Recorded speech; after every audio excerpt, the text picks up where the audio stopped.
Oh, hey there. So we are back with Google Sheets plugin. So now I'm going to show you how to clear ranges from the spreadsheet. So I meant that you can clear the data from your sheet according to the range you have specified. So this is the form where I have to give the spreadsheet ID.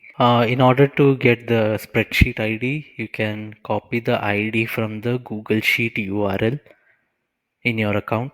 So I've already copied that, so I'm going to paste it here. Then I'm going to specify the ranges where the data will be cleared. So it is written as sheet 1 and cells, which is E2 and F2. So I'm going to click on.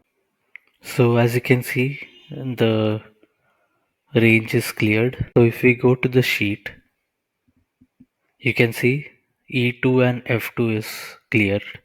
This is the second row and E and F is the column. So that's the range I have given here. So we'll go to the backend to see what's happening. So this is the button workflow where we are using a method called batch clear. So here it asks for the ID of the spreadsheet, then the token and the range. So I gave the range as sheet 1 where E2 and F2 will be cleared. So this is how you clear ranges in your sheet. Thank you.